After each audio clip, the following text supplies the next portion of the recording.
Master and Nilkantha Baburam and M. talked about Nilkantha's theatrical performance. Baburam had spent the previous night at the temple garden after his return from Naban Sen's house. In the morning he had attended Nilkantha's performance with the master. Master. To M. and Baburam. What are you talking about?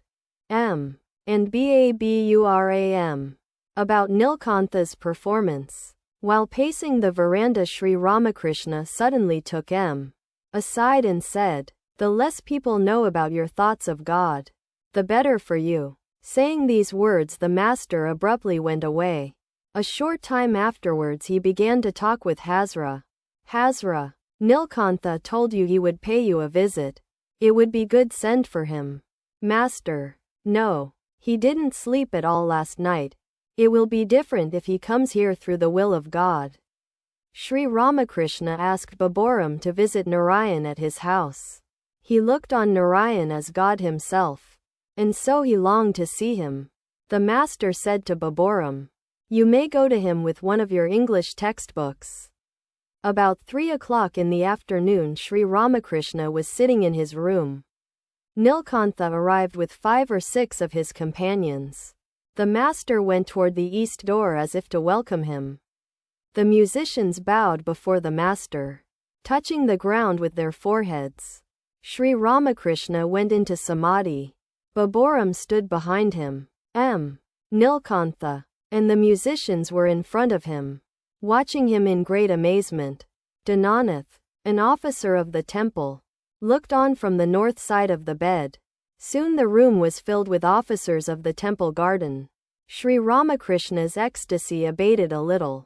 He seated himself on a mat on the floor, surrounded by Nilkantha and other devotees. Master. Still in an ecstatic mood. I am all right. Nilkantha. With folded hands. Make me all right too. Master. Smiling. Why? You are already all right. Adding the letter to A, one gets ka. By adding another A to ka, one still gets the same ka. Quote. All laugh. Nilkantha. Revered sir, I am entangled in worldliness. Master. Smiling. God has kept you in the world for the sake of others. There are 8 fetters. One cannot get rid of them all. God keeps 1 or 2 so that a man may live in the world and teach others. You have organized this theatrical company. How many people are being benefited by seeing your bhakti?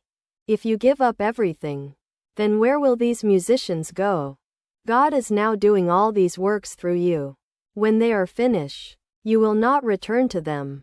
The housewife finishes her household duties, feeds everyone, including the menservants and maidservants, and then goes to take her bath.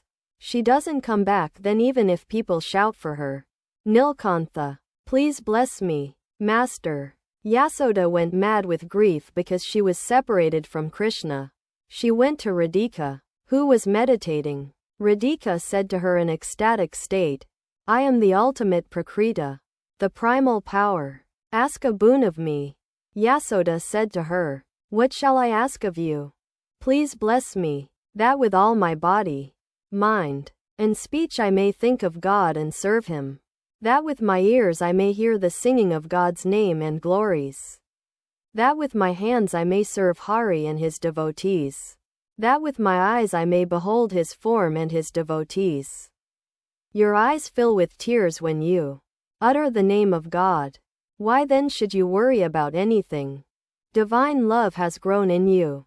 To know many things is ajnana, ignorance. To know only one thing is jnana, knowledge, the realization that God alone is real and that He dwells in all.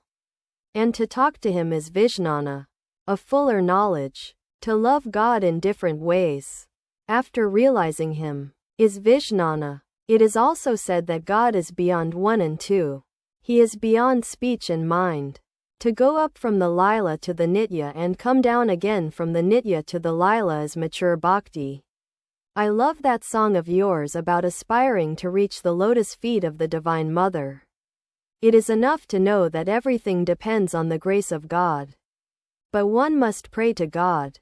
It will not do to remain inactive. The lawyer gives all the arguments and finishes his pleading by saying to the judge, "I have said all I have to say. Now the decision rests with your honor."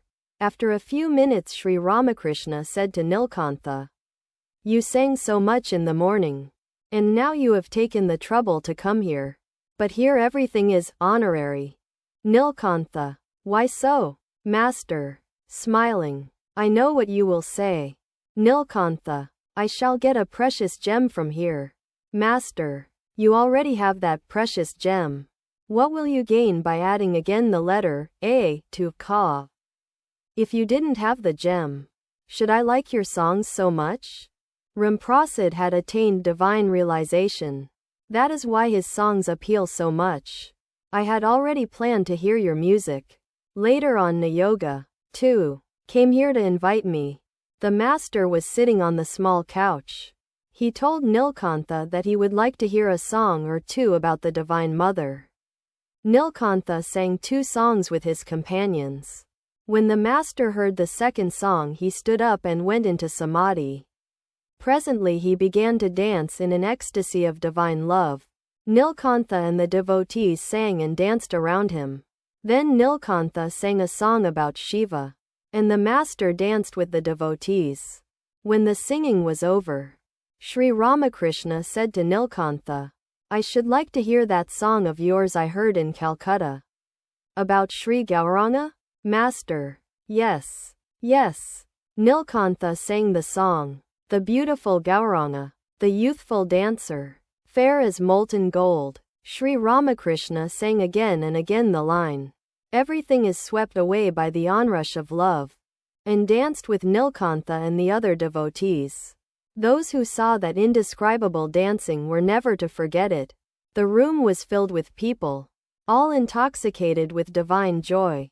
It seemed as if Chaitanya himself were dancing with his companions. Manamahan was in an ecstatic mood. He was a devotee of Sri Ramakrishna and a brother-in-law of Rakal. Several ladies of his family had come with him. They were witnessing this divine music and dancing from the north veranda. Sri Ramakrishna sang again, this time about Gauranga and Nityananda. "Behold, the 2 brothers have came, who weep while chanting Hari's name." He danced with Nilkantha and the other devotees, improvising the line, "Behold, the 2 brothers have come, they who are mad with love of Radha." Hearing the loud music, many people gathered about the room. The verandas to the south and north, and the semicircular porch to the west of the room, were crowded with people. Even passengers in the boats going along the gauges were attracted by the kirtan. The music was over. Sri Ramakrishna bowed to the Divine Mother and said, "Bhagavata Bhakta Bhagavan, my salutations to the Jain Anis. My salutations to the yogis. My salutations to the bhaktas." The master was seated on the semicircular porch with Nilkantha and the other devotees. The autumn moon flooded all the quarters with light. Sri Ramakrishna and Nilkantha talked. "Nilkantha, you are none other than Gauranga." "Master, why should you say such a thing? I am the servant of the servant of all. The waves belong to the Ganges. But does the Ganges belong to the waves?" Nilkantha, "You may say whatever you like, but we regard you as Gauranga himself." Master, tenderly, in an ecstatic mood, "My dear sir, I try to seek my I, but I do not find it." Hanuman said, "O Rama, sometimes I think that you are the whole and I am a part, and sometimes that you are the master and I am your servant. But when I have the knowledge of reality, I see that you are I and I am you." Nilkantha, "What shall I say? Sir, please be gracious to us." Master, smiling, "You are ferrying many people across the ocean or the world. How many hearts are illumined by hearing your music?"